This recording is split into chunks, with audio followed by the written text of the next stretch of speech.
Keep my name out your mouth. Yeah. Stephen A., what's your first take after Rodgers' comments on Payton? Very predictable response by Aaron Rodgers. Very appropriate response by Aaron Rodgers. Obviously, he has love and affection for Nathaniel Hackett. He helped, as far as I'm concerned, Nathaniel Hackett get that Denver Broncos job because remember, there was speculation as to him wanting to be out of Green Bay and ultimately looking to go somewhere. And before they acquired Russell Wilson, they were originally pursuing Aaron Rodgers, and Nathaniel Hackett obviously had something to do with that, and that's why a lot of people believe that was why he got the head coaching job to begin with. I'm not saying definitively, I don't know, but that's what the reports were saying. I definitely think that it was in bounds for Aaron Rodgers to say what he said. That's his guy. And for Sean Payton to react this way, here's what I really wanted to say, and I'm just going to give the floor to y'all because I haven't heard what y'all thought. Ryan Clark, I want to make sure everybody understands.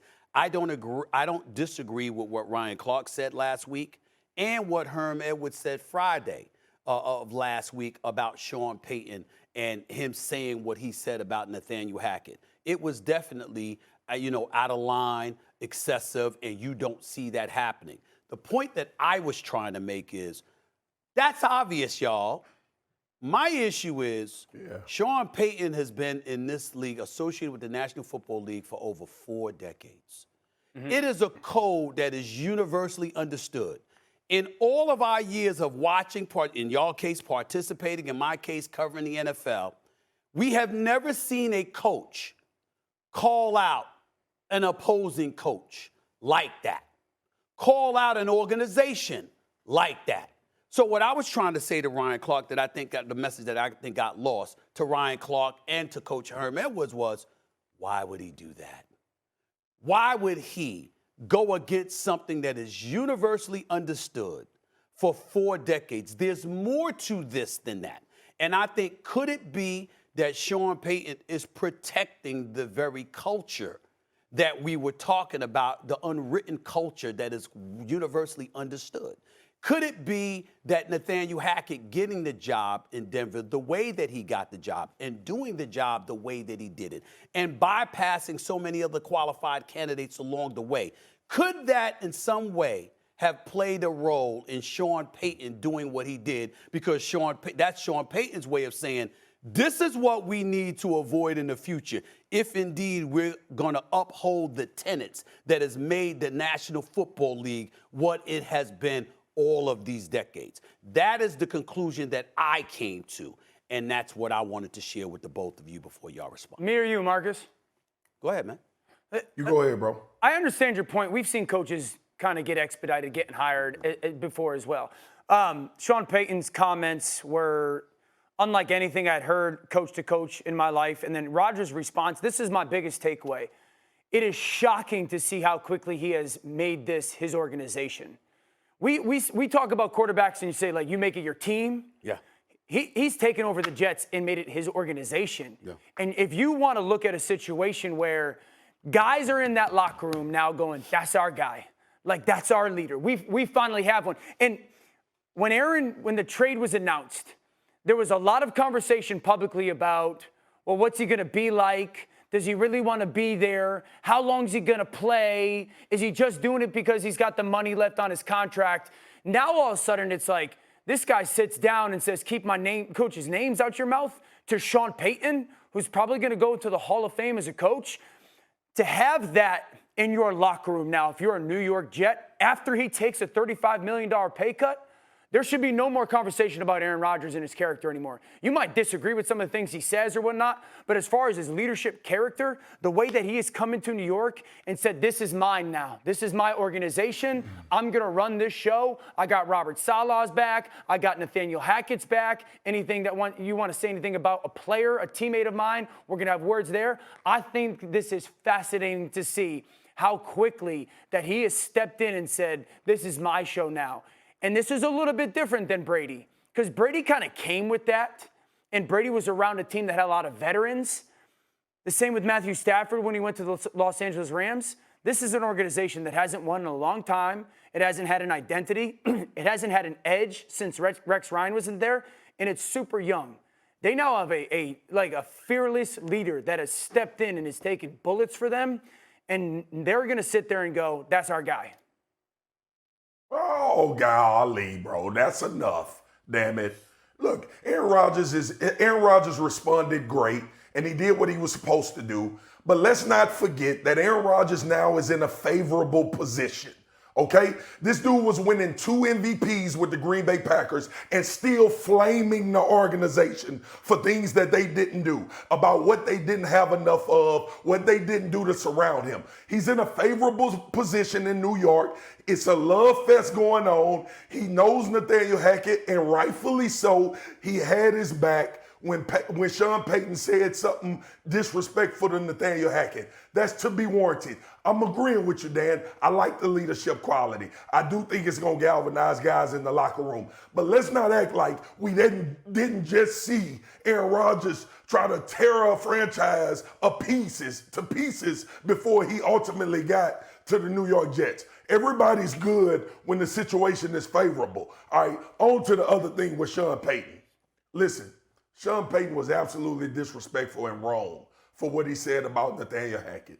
And yeah, there is a code within these coaches. But Stephen A. and Dio, I don't give a damn. Look, both of these guys got a job and they're making a lot of money. And Sean Payton was literally talking to his team when he said that about Nathaniel Hackett. Did anybody get on here and say, oh, I feel so No, Marcus. bad No. He did that in an interview. I wasn't talking to his team. But he's sending a message to the team. Dan, he was sending a message to the Denver Broncos. Bro, do you realize the scrutiny that Russell Wilson took last year? Do you realize what people were saying about Russell Wilson and that franchise and organization last year? You're not as bad as you were last year. You were in a bad situation. Did he do it wrong? Yes. And I know that somebody is going to misconstrue this and think that I'm saying something wrong. Let me say this clearly. Sean Payton should not have said what he said about Nathaniel Hackett. It was absolutely wrong for him to say that, and he acknowledged that. I think it was more about those guys that's left in Denver believing that we are about to have a new course correction and be a better football team, and you were not given the best opportunity to win games last year. All right, couple of things. Number one, first of all, let me look out for my brother Swagu. I need you to get some water. And I also need you to go get some tea with a little honey and lemon. Soothe the throat because you sound a little bit raspy, like you're about to lose your voice. So I got to look out for my brother. Secondly, I have to sit up there and make some news. I have to confess. Y'all are looking pretty damn good.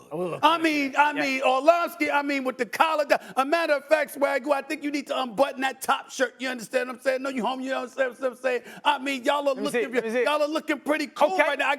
I'm actually mad because I got a fly wardrobe of shirts and I'm sitting here with my regular suit and tie on. I should have went casual today. It's still summer season. I'm kind of jealous that y'all beat me to it, but it's all right. It's okay.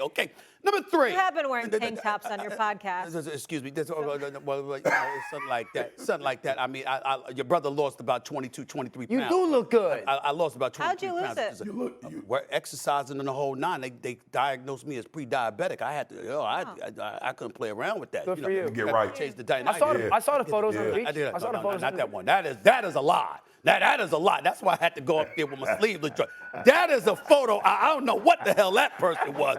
That was not me. I can promise you that. I damn near ready to take off my shirt to show that was a lie. But that's another day. That might happen in September, by the way. Check out a future magazine coming near you in the studio. You don't see it. Anyway, having said all of that, I know you better not have your damn shirt off in no magazine. Let me tell you something. I know that. I know you better not have your shirt off for a magazine? All I'm going to tell y'all is this.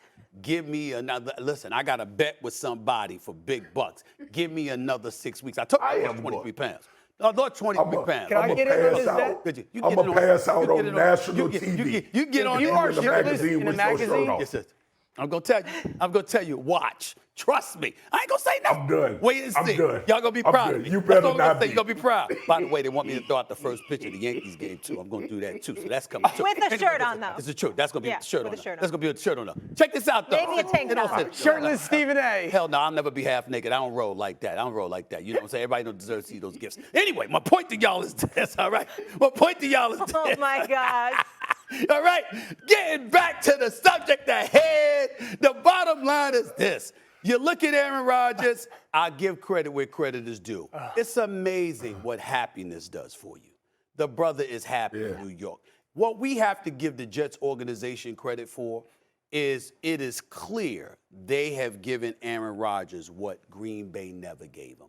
He was the face of the Packers franchise. He is the franchise in New York. Yeah. When you've had Zach Wilson and you had, White quarterbacking, and then you go from that to Aaron Rodgers, you have no choice but to do that as an organization. This brother is spectacular. He's a surefire first ballot Hall of Famer. And what the Jets organization has done is said everything you purported to be as a leader that you said you wanted, here it is. Yep. And Aaron Rodgers, to his credit, is showing you when you have faith in him, what he will do with that. And I give him a lot of credit for that because he's answering the call.